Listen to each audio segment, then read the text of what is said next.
In this visual essay, I'll be focusing on the connection between the visual aesthetics of punk and the role it played within Britain in the 1970s. Punk bands rejected the excessiveness of the mainstream corporate music industry. The essence of punk is anyone can play it, sing it, write it, wear it. This is emulated through the music of the punk rock bands. Punk was pinnacle in highlighting the movement of a generation of post-war youth that felt alienated and often misunderstood by the older generations. They also challenged the dominant hierarchy in Britain at the time. I researched into Dick Hepdich's views on subculture and the meanings of style. He argues that the punk subculture took politically and sexually sensitive issues and forced people to come to terms with their views and this reality. This is done in an act of transgression, this meaning going against the law whilst also crossing a moral boundary. A famous example being the Sex Pistols, who caused controversy by swearing on Bill Thames' national TV programme. Nothing, a rude word. Next question. No. What was the rude word? Shit.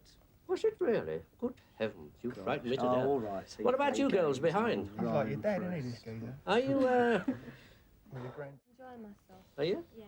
That's what I thought you were doing. Always wanted to meet you. Did you really? Yeah. We'll meet afterwards, shall we? You dirty sod. You dirty old man. Well, keep going, Chick, keep going. Go on, you've got another 5 seconds. Say something You outrageous. dirty bastard. Go on, again. You dirty fucker. What a clever boy. What a Yeah. fucking rotter. Well, that's it for tonight. The Sex Pistols provoked a media moral panic and frenzy over the song God Save the Queen, which they remade to revolt against the treatment of the working class people by the government at the Queen's Jubilee. This song was normally used as the national anthem, so it caused quite a stir within mainstream British society at the time.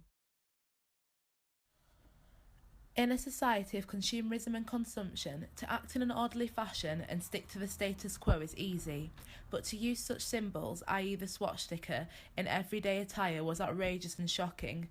In regards to the types of materials that shape the punk identity, bondage trousers, rubber, dog chains, bin bags, Mohicans, safety pins, often pierced within the ear or nose, were used. As you can see with the images, there is an element of bricolage visually.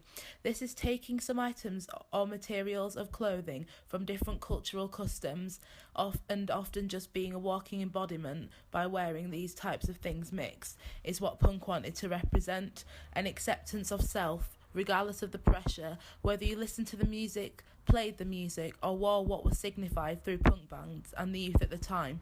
It all played a part in the beliefs and ideologies felt by the Generation X. As long as there was controversy and chaos, you would be on the right path. Based on the ideas of Echo 1997, semiotic guerrilla warfare is a postmodern term where there is a disruption of the link between what symbol, word, image or message is trying to be conveyed, yet due to multiple meanings as they are believed to not be absolute, can form our understanding and attachment to them. Therefore, the ideologies expressed through messing around and reimagining the meanings has a direct link with the images conveyed on the album cover of punk bands.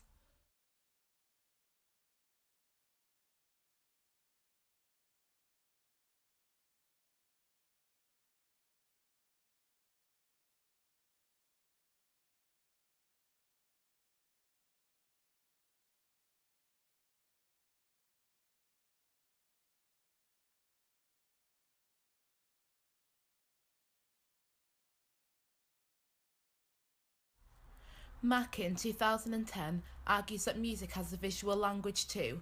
This can be detected in album covers, posture, and what objects are often being used. We see here on numerous punk album covers such as The Clash, Crass, Ramones, Sex Pistols, The Specials, Buzzcocks, Damned and so forth, has a lot of black and white in the imagery, blues, reds and whites, symbolic of the Union Jack flag and Britain, and also bright neon oppressive colours. The statue of the people are forthright, hard and towering. We see on certain covers the use of bondage, the Queen with her eyes scratched out, images of anarchy and crude representations of religious connotations in Britain, especially within the Crass albums. These albums, especially with the use of imagery, were not just there just for people to analyse, but also to take direct subliminal messages from them in order to fit in with the kind of direction that they wanted their music to take, but also what they wanted their music to stand for.